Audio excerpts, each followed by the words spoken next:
Ya, ini merupakan starting eleven dari kedua tim. Barcelona menggunakan pola 4-2-3-1 di atas kertas, sedangkan Juventus menggunakan pola 4-4-2 di atas kertas. Kita lihat pergerakan pada grafis ini. Nah, ketika Barcelona melakukan build up serangan, Busquets sebagai pemain nomor 6. Skema ini sama seperti apa yang dilakukan oleh Barcelona ketika menghadapi Nastic ataupun Girona, teman-teman.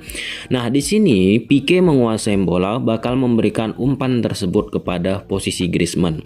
Nah, di awal-awal pertandingan, pemain-pemain Juventus dari sisi struktur pertahanan, baik itu dari lini belakang, lini tengah, hingga lini depan, memiliki masalah dari sisi organisasi. Khususnya pada grafis ini, di lini tengah dari Juventus, dari bentuk strukturnya, bentuk shape-nya teman-teman, sudah tidak optimal. Dalam tanda kutip, berantakan. Nah, di sini terdapat celah di area posisi Griezmann dan Des. Perlu teman-teman cermati, khususnya untuk Griezmann teman-teman. Dia lebih condong bermain untuk mendapatkan sisi-sisi ruang yang kosong. Nah, ketika dia masuk ke tengah, area lebar lapangan ataupun tempat yang dia tinggalkan bakalan diisi oleh Sergiño Dest. Nah, di sini Pique bakal memberikan umpan deep pass untuk ke posisi Griezmann. Kita saksikan teman-teman. Pique langsung ke Griezmann. Kita lihat di lapangan. Nah, di sini build up yang coba dilakukan oleh Barcelona, 3 pemain di belakang, Busquets sebagai pemain nomor 6 teman-teman, kemudian Sergiño Dest ataupun Jordi Alba yang berada di sisi fullback bakalan melakukan pergerakan overlap teman-teman. Nah, di sini Pique menguasai bola, bakalan memberikan umpan deep pass, umpan dalam teman-teman. Muaranya langsung ke pemain depan FC Barcelona. Nah, di sini Griezmann mengandalkan pergerakan, memanfaatkan ruang yang kosong. Di sisi lebar lapangan kanan Barcelona teman-teman, posisi yang ditinggalkan oleh Griezmann bakalan di cover oleh Sergiño Dest. Dan di grafis ini teman-teman, lini tengah dari Juventus dari struktur bentuknya sudah tidak optimal, sudah berantakan. Teman-teman saksikan, Pique bakal memberikan umpan tersebut ke Griezmann. Griezmann membawa bola, kemudian Griezmann memberikan umpan ke Lord Braithwaite, dan Braithwaite menguasai bola bakal memberikan umpan tersebut ke Demir. Nah, konsepnya seperti awal tadi, bahwa lini depan, lini tengah, dan lini belakang Juventus di awal-awal pertandingan memiliki organisasi yang tidak begitu optimal. Nah, di lini tengah bentuk shape dari Juventus sudah tidak optimal, sehingga menimbulkan jarak antar lini yang cukup lebar di area lini belakang, lini tengah yang bisa dimanfaatkan oleh FC Barcelona. Nah, di sini Braithwaite memberikan umpan ke antar lini belakang dan lini tengah dari Juventus, karena di situ pemain Barcelona mengekspos ada Depay, ada Demir teman-teman. Nah, di sini teman-teman De Ligt coba mengganggu Braithwaite. Belum sampai mengganggu De Ligt, malah De Ligt sendiri yang terjatuh ketika ingin mendekati Braithwaite teman-teman. Memphis juga melakukan pergerakan tanpa bola untuk masuk ke posisi De Ligt teman-teman. Kita saksikan Braithwaite ke posisi Demir, Rugani tertarik ke Demir, Demir ke Memphis, dan gol. Skema yang sangat baik di awal pertandingan. Nah, di sini teman-teman, tetap Barcelona teman-teman menggunakan skema build up yang sama seperti prosesi gol pertama. Apa itu? Dalam grafis ini memang benar 4-4-2, tetapi ketika Barcelona semakin menggulirkan bola tersebut, Busquets bakalan mundur ke belakang sebagai pemain nomor 6. Kemudian Dest dan Alba bakalan masuk ke sisi sayap untuk membantu area-area lebar lapangan dari FC Barcelona. Kita saksikan Busquets turun ke bawah, 4-4-2 Jupe teman-teman, mid block. Ya, Busquets sebagai pemain nomor 6 mencoba melakukan sirkulasi bola, Dest di area kanan, Alba yang berada di area kiri, perlahan-lahan nantinya bakal melakukan overlap. Untuk apa? Khususnya Dest teman-teman ya, untuk mengcover permainan Griezmann di area kanan. Seperti yang kita ketahui, tidak cukup ideal bagi Griezmann untuk bermain di area lebar lapangan sebab dari kemampuan dribblingnya tidak begitu sempurna teman-teman. Kita saksikan Busquets langsung memberikan umpan ke Dest. Ya, memanfaatkan dari sayap. Sampai situ udah paham lah ya. Kemudian ini merupakan salah satu gol dari Lord Braithwaite. Nah, di sini duel 1 lawan 1. Araujo PS De Ligt teman-teman nomor 4 dan nomor 17 Pellegrini menghadapi Lord Braithwaite teman-teman. Nah, di sini penempatan posisi dari Lord Braithwaite patut kita apresiasi. Di samping nomor 17 Pellegrini pemain Juventus dari positioning untuk memenangi duel udara tidak optimal lagi. Kita saksikan. Ya, di sini tendangan dilakukan dari corner kick dan bola di udara. Teman-teman saksikan, nomor 17 pemain Jupe dari positioningnya sudah tidak optimal sebab Braithwaite di belakangnya. Jadi lebih menguntungkan posisi Braithwaite daripada posisi Pellegrini. Perlu teman-teman catat bahwa ini merupakan hal penting bagi Barcelona untuk memperbaiki kemampuan Barcelona untuk memanfaatkan dari sisi corner kick. Kita saksikan Braithwaite melakukan sundulan dan gol. Lord Braithwaite luar biasa.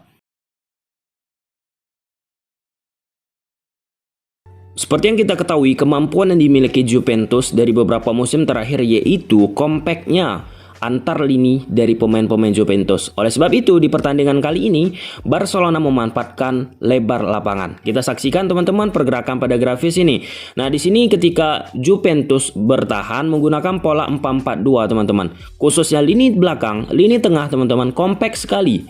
Sehingga sangat sulit bagi FC Barcelona untuk bermain di area tengah. Sampai situ jelas ya teman-teman. Oleh sebab itu Koeman memanfaatkan lebar lapangan teman-teman. Baik itu sisi kiri ada Memphis Depay dan di sisi kanan ada Sergio Dest.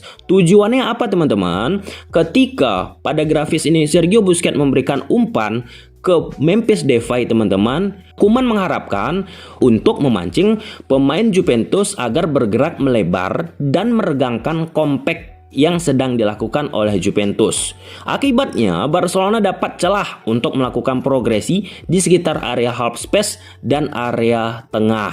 Nah, di sini kita saksikan Sergio Busquets ke Memphis Depay, peregangan terjadi teman-teman di lini belakang dan lini tengah. Kita lihat di lapangan 4-4-2 ketika dalam keadaan bertahan Juventus.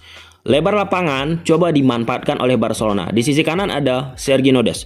Di sisi kiri ada Memphis Depay teman-teman. Nah, di sini Busquets bakal memberikan umpan tersebut kepada Memphis Depay. Tujuannya apa teman-teman? Di sini Barcelona mencoba untuk meregangkan struktur pertahanannya sedang melakukan compact. Rapat, padat, dan padu teman-teman. Itu konsep dari compactness teman-teman. Kita saksikan Busquets kepada Memphis Depay. Ya, regang terjadi dan dimanfaatkan area tengah. Sampai situ jelas ya teman-teman ya. Nah, di sini kembali teman-teman, dari sisi sayap dimanfaatkan oleh Barcelona. Tujuannya apa? Untuk meregangkan kompaknya pertahanan dari Jupe, khususnya lini belakang, lini tengah teman-teman. Ketika dimanfaatkan dari area sayap, teman-teman saksikan posisi De Ligt dan posisi back kanan dari Jupe renggang dan membuat posisi pemain-pemain Juventus lainnya otomatis bakalan bergerak untuk mengikuti pemain-pemain Barcelona yang memanfaatkan sisi kanan permainan Jupe. Kita saksikan Alba ke Demir. Ya, konsep udah jelas ya sampai situ teman-teman ya, apa itu wide. Nah, di sini kembali Barcelona sukses memanfaatkan sisi lebar lapangan. Wide yang seperti kita bahas tadi, Emerson berada di sisi lebar lapangan.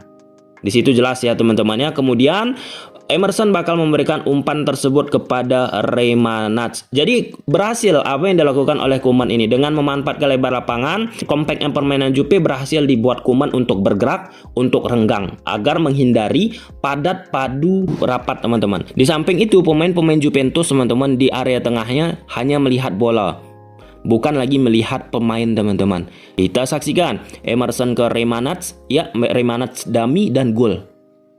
Puig.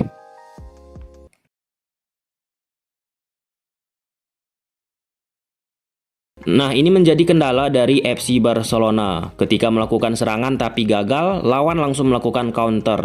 Tetapi di sini Barcelona pemain tengahnya gagal untuk melakukan filter terhadap serangan counter yang dilakukan oleh Jupe teman-teman. Busquets, Sergi yang tugasnya sebagai double pivot untuk menghentikan serangan lawan tidak berhasil pada momen ini. Momen ini sebenarnya sering berulang. Artinya teman-teman, ini tetap menjadi hal yang perlu dievaluasi bagi Koeman agar tidak terulang kembali. Karena kemampuan Busquets, kemampuan Sergi Roberto dari sisi interception, dari sisi ball recovery, dari sisi clearance teman-teman, ataupun tactical foul pada momen-momen seperti ini jarang mereka lakukan. Kita saksikan Bentancur membawa bola, ya lewat Sergi Roberto dan Busquets. 3 lawan 3, Bentancur yang menguasai bola bakal memberikan umpan kepada posisi Morata. Di sisi kiri permainan dari Barcelona, Alba teman-teman sedikit terlambat untuk balik ke posisinya. Kita lihat Bentancur ke Morata, Morata kembalikan ke posisi Ronaldo. Teman-teman saksikan Alba masih ketinggalan jauh dari posisi Ronaldo dan berbuah kreat. Hal-hal seperti ini sering ya dilakukan oleh lawan ketika menghadapi Barca. Nah, ini merupakan hal yang baik dari pemain Barca, yaitu Araujo, teman-teman. Di sini lawan mencoba melakukan counter. Beda penerapan apa yang dilakukan oleh Sergio Busquets sama Sergio Roberto tadi. Nah, di sini Araujo melakukan tactical foul, pelanggaran taktis, teman-teman. Tujuannya apa? Untuk menghentikan serangan yang coba dilakukan oleh Juventus yang berpotensi untuk menghasilkan kreat ataupun gol bagi Juventus itu sendiri. Teman-teman saksikan Araujo langsung melakukan pelanggaran. Cerdas nih, ya.